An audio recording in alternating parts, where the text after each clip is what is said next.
Mix aparent trebuie să fugi foarte mult. Would that I could. May the golden orb.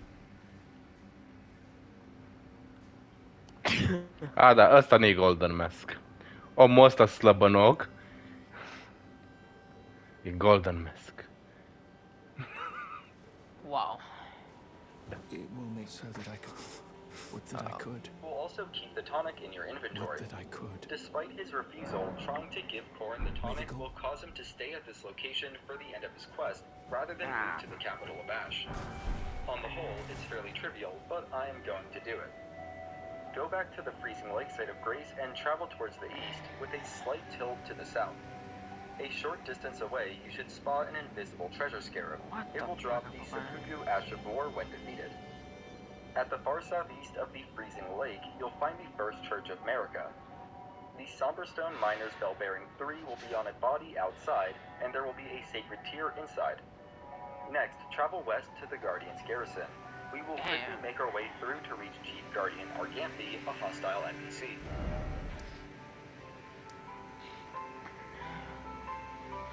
Hai.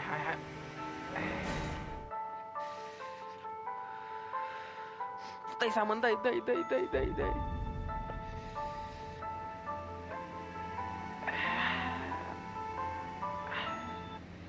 O să fac asta scăzut sub jumătate de viață. Stai că trebuie să moară. Ce pula mea mă gândesc, what the fuck, ce idiot sunt. What the fuck? Ce mă stai zi-mi acum? Nu știu de... Uite, am început să mă opresc să-l atac. Brain, stop working. De ce nu mai trebuie să-l atac? Brain deactivate automatically, sorry. Explică-te. Păi m-am oprit din atacat, de ce? Nu știu.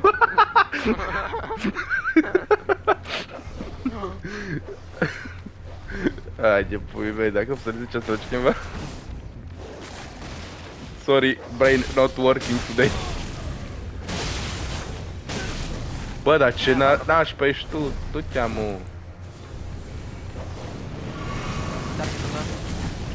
Poftim? Așa, în sfârșit. Target îmi dădea. Bă, dar ce damage dai tu cu bățul tău? Du-te în puii mei.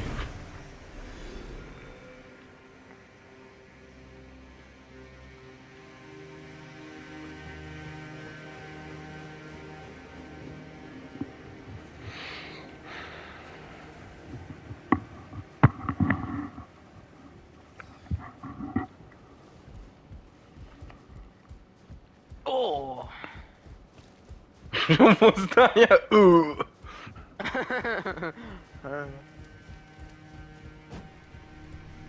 Bă. Ce-ți făcut? Că trebuie să-l ajung.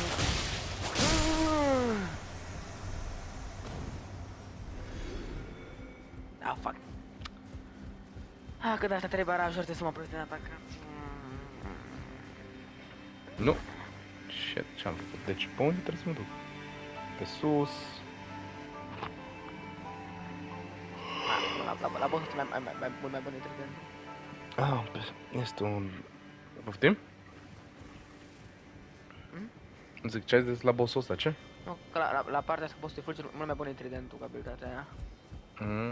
Da, că dă și ăsta la tău.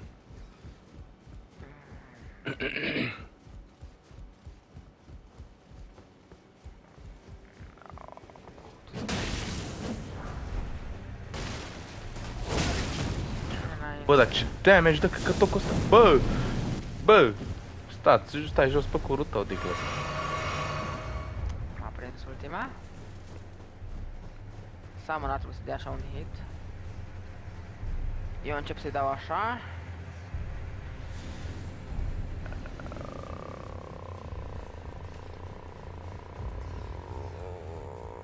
Fuck. Am încă mor cumva. Așa să am mâncare puțin lupta de la tine până mă regenerez eu. Hai ce l-a prins.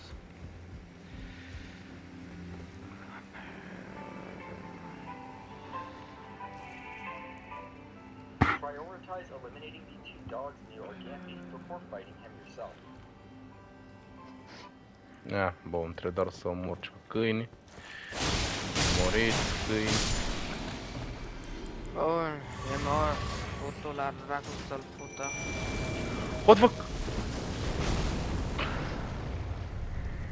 Elden Ring. Ok, cel mai bun pe care l-am văzut stai în spatele lui.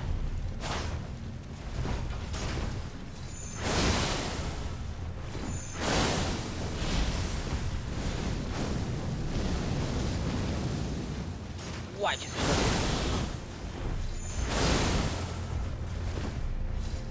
în spatele lui.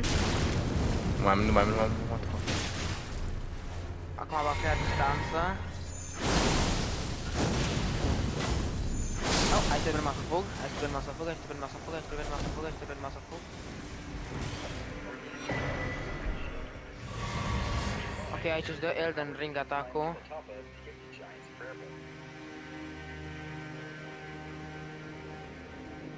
Da, m-am ferit de el, bun. Doamne, videoclipul ăla chiar a fost bun. Mă feresc de swing, merg în spatele lui.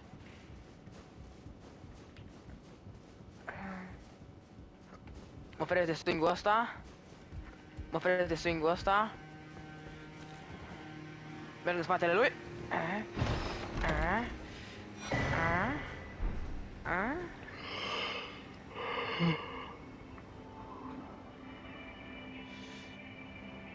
Move south across the giant chain to reach the giant's grave post.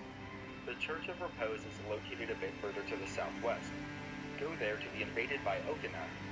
When defeated, he will drop the Okina mask along with the rivers Asta of numai trebuie să stai Blood afară de acolo. Inside the Church of Repose, you'll find the last sacred tear needed to upgrade your flask of tears to maximum potency at plus 12. We will return to this location once we are ready to face off with the fire giant, but that won't be until after we've completely explored the Haluk Tree, which is where we are going next. To that end, fast travel back to the Snow Valley Ruins overlook, then head a short distance west before descending down the slopes to the northeast. Ce fac? I was getting a little tired of the Godslayer's greatsword, so I upgraded the 2 Stormhawk axes to plus 9 and started using those.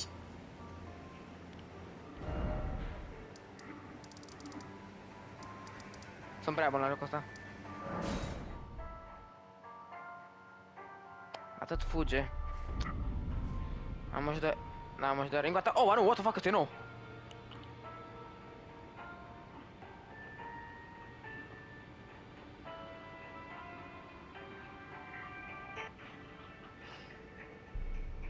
Lips Shotel, one of the legendary armaments. Grab it, then continue through the rest of the castle.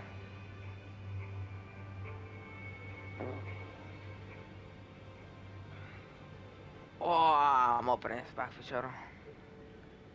Main gate site of Grace and will Hei, am făcut bypass those progrese până acum, pesky n-am ajuns la enemies. jumătate, vrea să Elden Ring The boss, niciodată. Commander Nile, is guarding the left half of the Hallow Tree Medallion. He's similar to Commander O'Neill from the swamps of Aeonia.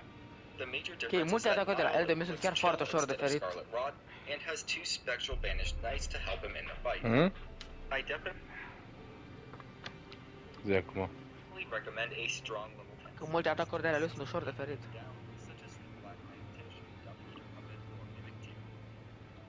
Also, if you can get a Bewitching Branch off on one of the 2 Spectral Banished Knights, it will help turn the numbers advantage to your favor. If you want to try it for yourself, you can purchase up to 5 Bewitching Branches from the Nomadic Merchant near Bellum Church in Liurnia. Personally, I found that the Stormhawk axe skill makes very quick work of the Spectral Knights. Commander Nile drops the Veteran's Prosthesis when defeated, and also makes the Veteran's Armor Set available for purchase from Finger Reader Enya at Round Table Hold. After defeating Nile, ascend the tower to the north using the lift and retrieve the left half of the Hallow Tree Medallion. As a quick aside, it was after fighting Commander Nile that I decided I needed more health. So I underwent rebirth and invested the most points into Vigor, followed by Strength, Dexterity, and finally Endurance. After all was said and done, I was around level 90 and had a Vigor stat of 50. Now that we have the complete Hallow Tree Medallion, going so will take you to the straight to the exit. Through. But honestly... You want to head as formations that are direct inner consecrated snowfield site of grace a very short distance away. Along it towards the northwest. Smithing stone when defeated. Just beyond him, near the west ridge of this area, you'll find the transporter that allows we will get the White Mask and War Surgeon armor set. Starting at the Palace Approach site of grace, you'll want to eliminate the giant crow on the nearby landmass, otherwise it will get in the way. To do this, equip a crossbow and wield it with 2 hands. Then sit down at the site of grace and immediately stand back up. Move over to a specific spot on the ledge, aim, and shoot the bird as it walks into sight, weaving the bolt or arrow between the tree branches. This should goad the bird into running off the cliff, but you can repeat the process if it doesn't work the first time. Once that is taken care of, start heading down the path to the north and stick left until you find a pathway leading west. Follow it and jump over a ledge to land in the clearing below.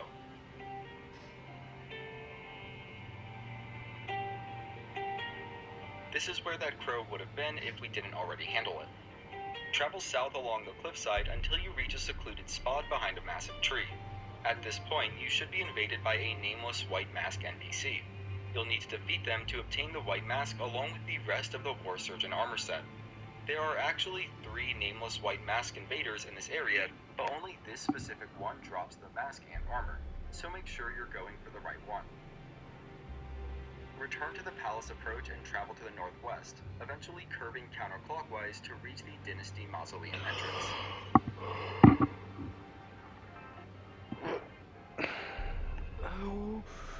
Mamma salve.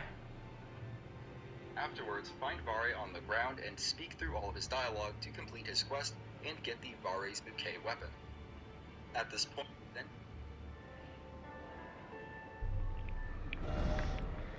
a red summoning sign should appear on the ground a few steps from the site of grace. Use the summoning sign to invade, then defeat White Mask Vare. Afterwards, find Vare on the ground and speak through all of his dialogue to complete his quest and get the Vare's Bouquet weapon. At this point, you can go ahead and challenge Mog with Blood, as defeating him will no longer lock you out from any of the game's content.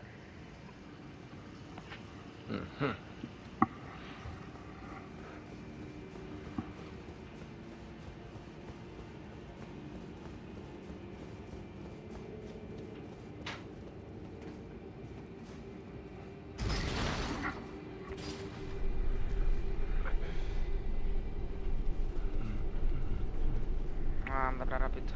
Roll.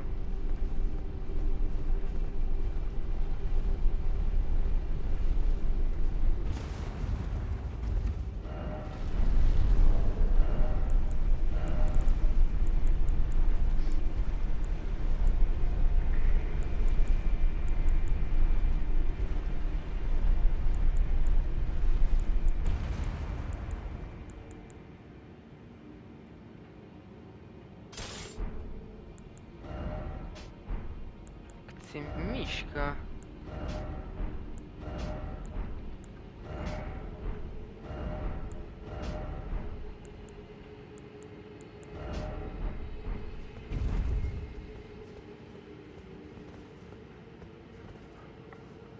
However, he's great. What the fuck, dar ăla fugea și nu-l prindeam săbile, what? A red summoning sign should appear on the ground a few steps from the site of grace. Use the summoning sign to invade, then defeat White Mask Vare. Afterwards, find...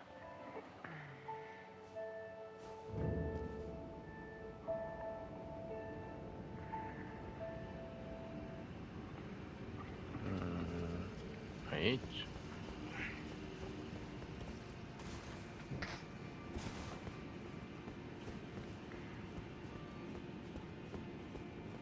Ce războși.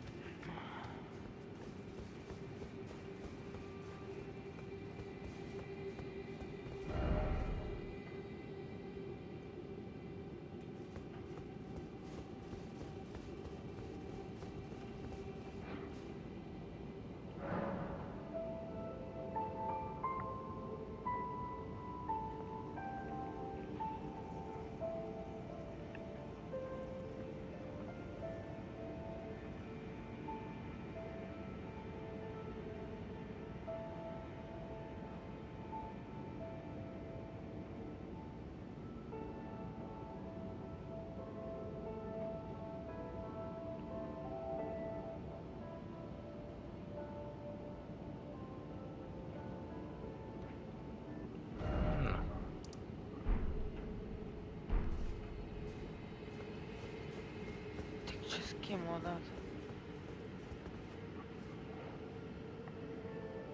A red summoning sign should Mori, appear on the ground a few draco. steps from the site of grace. Use the summoning sign to invade, then defeat White Mask Vare. Afterwards, find Vare on the ground and speak through all of his dialogue to complete his quest and get the Vare's Bouquet weapon. Ok, trebuie să-mi duc înapoi. Ce pula mea. De aici, aici. Fair enough.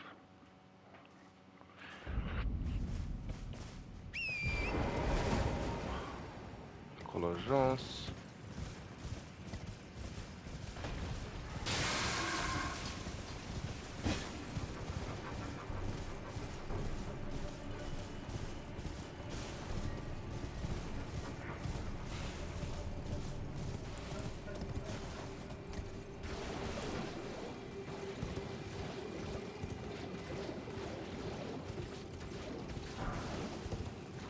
Vine Elden Ring ataco. Ah. Ăla e mort.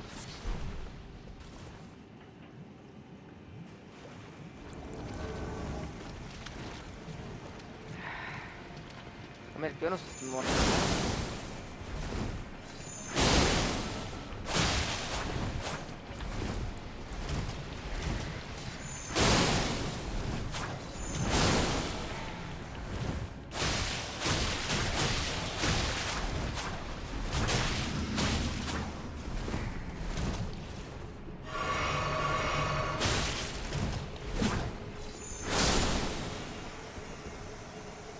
Oh nu.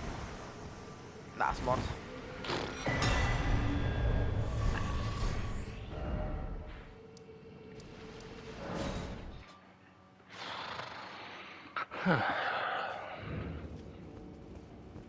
Acum, nici acum n-au apărut.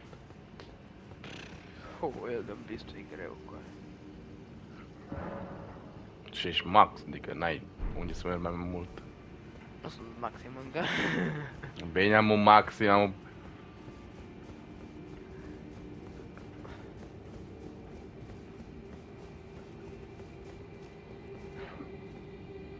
At this point, you can go ahead and challenge Mog Lord of Blood, as defeating him will no longer lock you out from any of the game's content.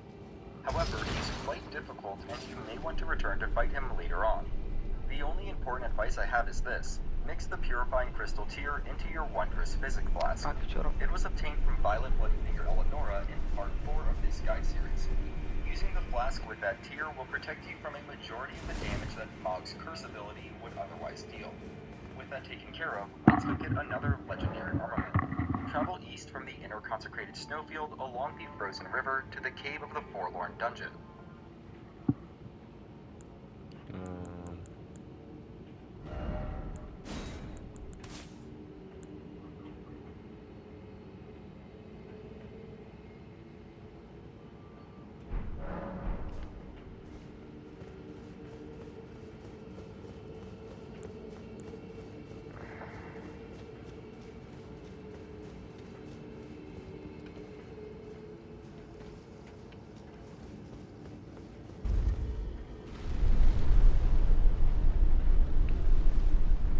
Nice. Cad bine. Ai stăcat foarte bine clona mea.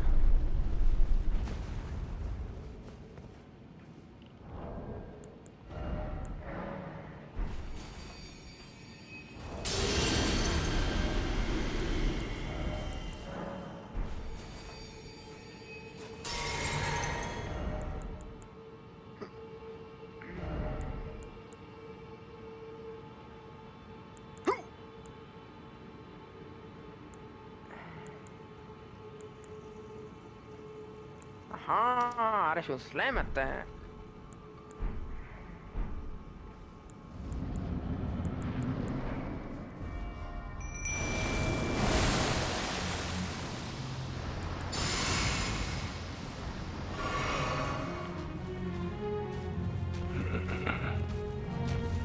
Că vine Elden Ring atunci.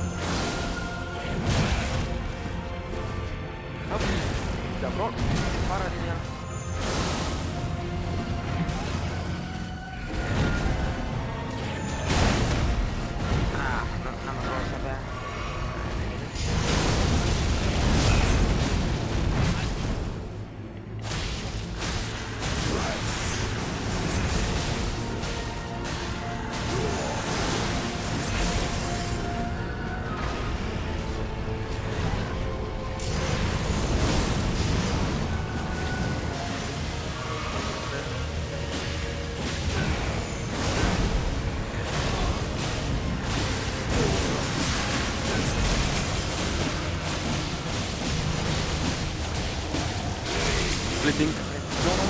Nu, bleeding. Așa. Exact, e futut ceapa ta.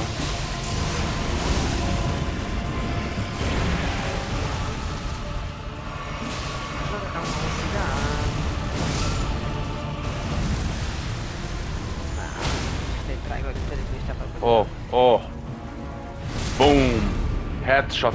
Mother... Jos, am zis, futut. Blood God-ul mătii.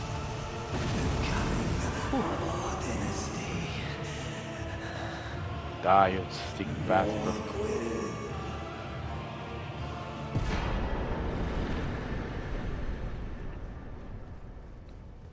Mogs greaturi. Futut Mogs-ul mătii. Grace, da, de Grace. Hei, legumă, ce faci? Poți să pun mâna pe tine? Nu, săracul de tine.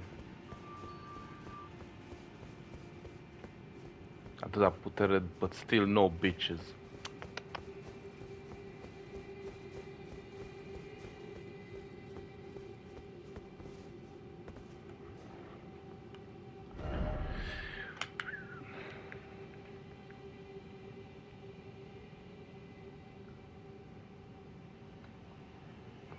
You'll need 2 stone sword keys to dispel the fog blocking the entrance.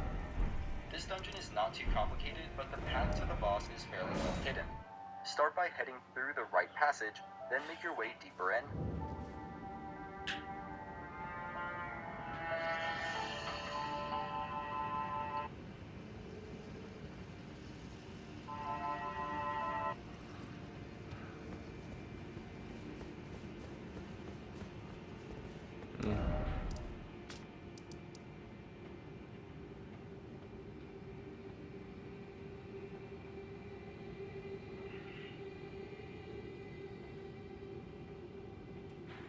Eu, ai închis partajarea? Nu mi-s închis singură. Din cauza conexiunii de internet. Curse ability would otherwise deal. With that taken care of, let's go get another legendary armament. Travel east from the inner consecrated snowfield along the frozen river. Ok, mă duc la Frozen River. Încă o sabie legendară, super. The cave of the forlorn dungeon. You'll need 2 stone sword keys to dispel the fog blocking the entrance. This dungeon is not too complicated, but the path to the boss is fairly well hidden.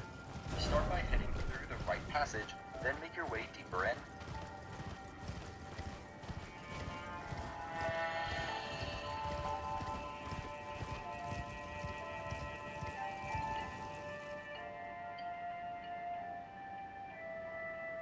You'll eventually come across a couple of small glaciers on your left. The trick is to head around the back of the smaller glacier, climb up onto it, then leap over to the other. There is a hole that leads further into the dungeon. From there, run past the angry jellyfish and safely descend down a second hole deeper into the ice. Then it's just a short walk to the boss room. Inside you'll face the Misbegotten Crusader, which is fairly easy compared to other bosses in this area. When defeated, this boss will drop the Golden Order Greatsword, which is the second to last of the legendary armaments.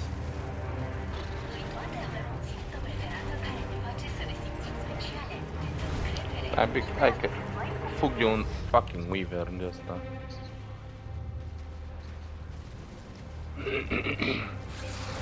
Aici trebuie.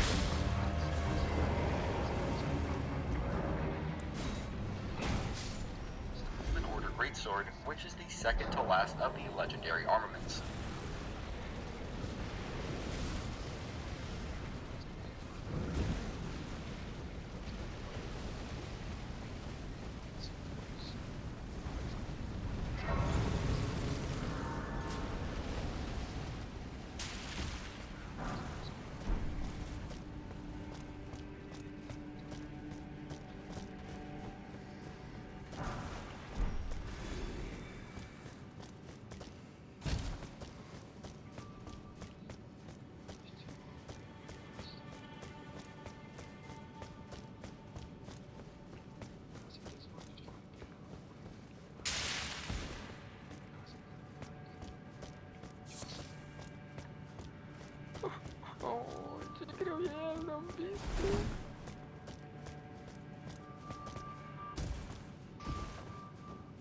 Păi, se aștepta să fie și ușor, adică pe modul...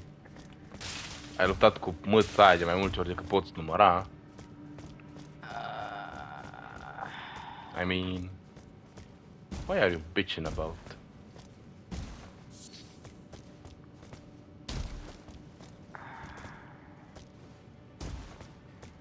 Eu aia, dar așa îmi bag piciorul în Elden Beast-ul ăla.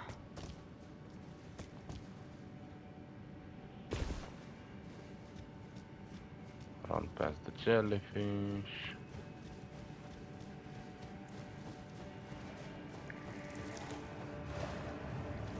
Ceva mod aici.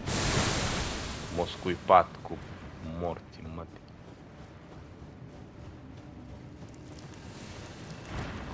Op, nu cădea acolo jos. Trebuie să cad acolo jos, da, trebuie să cad aici. Pac! Bun venit în lumea mea! Bun venit în lumea mea! Fuck you! Bun venit! Ți-am zis că nu-i fain să iei rage cu turdinate cu milisecunde și... Hai, zi ceva inspirațional, fă-mă mândru.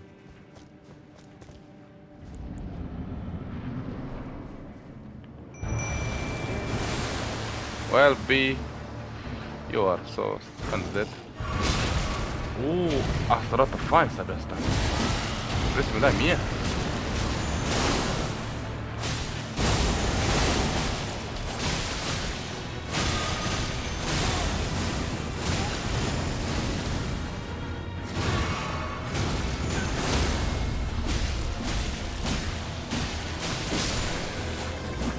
I-am spama până ai crăpat. Golden Order Great Sword. Nice. So meritat, I don't give a damn shit. Return to the interconsecrated snowfield, then travel up north to Ordina, Liturgical Town. Before solving the puzzle here, I wanted to go get a second Somber Ancient Dragon Smithing Stone, so I could upgrade both of my Stormhawk axes to +10. To that end, travel to the far northwest corner of the area, where the apostate...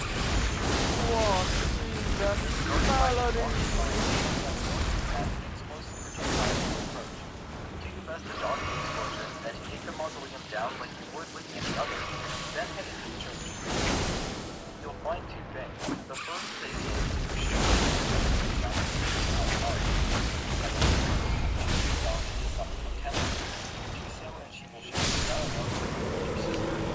afterwards, and get the Somber Ancient Dragon Smithing Stone. That's the end of Latenna's quest, at least as far as I know. The last thing we'll tackle is the Everdale puzzle at Ordina. From the site of Grace, head north into the town proper and loot counter... Ok, trebuie să-mi duc undeva pe acolo.